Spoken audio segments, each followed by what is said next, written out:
Bike के पीछे spring के साथ ये छोटा गोल बॉक्स क्यों लगा होता है? और पानी को उबालो तो उसमें मौजूद बैक्टीरिया मर जाते हैं, लेकिन अगर उसी पानी को फ्रीजर में रखकर बर्फ बना दो तो बैक्टीरिया क्यों नहीं मरते? और वॉश बेसिन में नल के ठीक नीचे एक छोटा सा गोल छेद क्यों होता है? और सबसे जरूरी सवाल, ट्रेन के ट्रैक पर इन छोटे छोटे पत्थरों को क्यों डाला जाता है और इनका काम क्या है?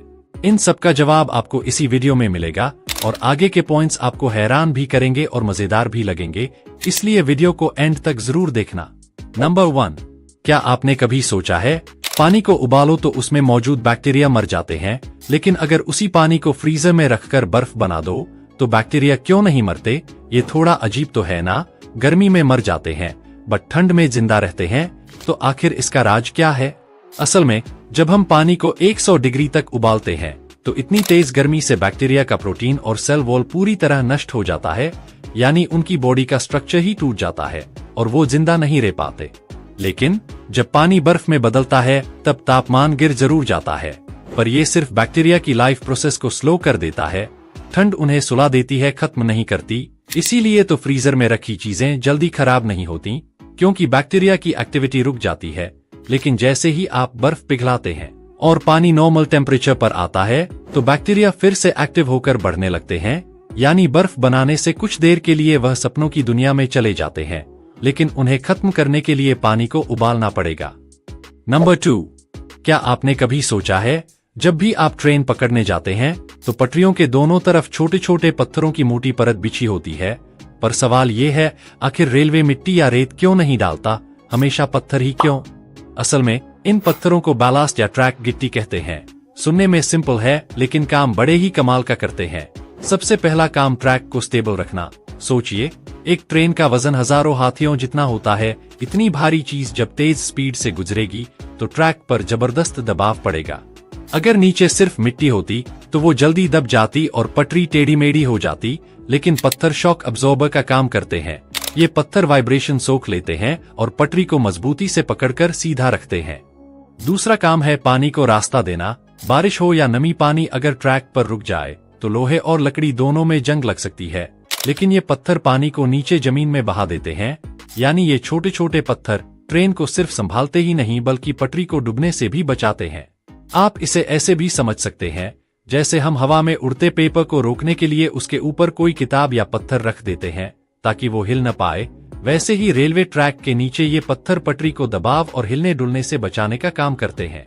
लेकिन फर्क ये है कि कागज सिर्फ हवा से उड़ता है और उसे रोकने के लिए थोड़ी सी वेट काफी होती है, पर ट्रेन का वजन तो हजारों टन होता है और वो भी इतनी तेज स्पीड से गुजरती है कि पटरी अगर थोड़ी भी हिली तो बड़ा हादसा हो सकता है। इसलिए पत्थरों को सिर्फ वजन के लिए नहीं बल्कि वाइब्रेशन अब्सॉर्ब करने, पानी को रास्ता देने और पटरियों को सीधा रखने के लिए साइंटिफिकली डिजाइन करके डाला जाता है। तो नेक्स्ट टाइम पटरियों के पास आप इन पत्थरों को देखें तो इन्हें बेकार समझने की गलती मत करना।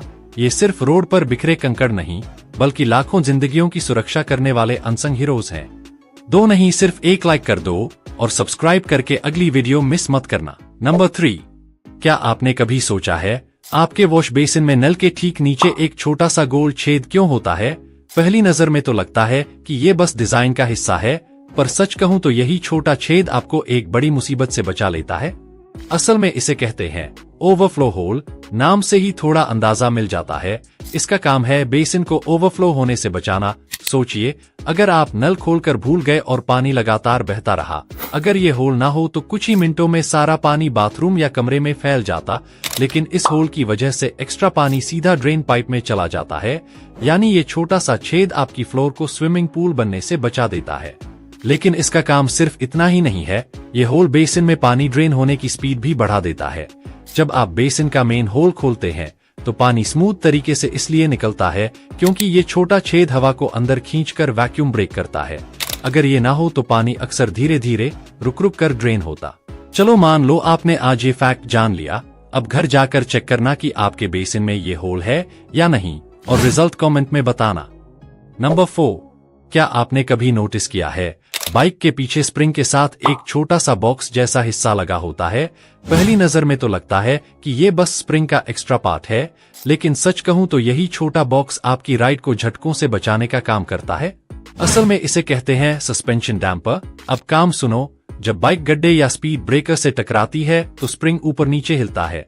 अगर सिर्फ स्प्रिंग होता तो आपकी बाइक ऐसे उछलती जैसे ट्रैम्पोलिन पर कोई कूद रहा हो, राइड बिल्कुल अनस्टेबल हो जाती।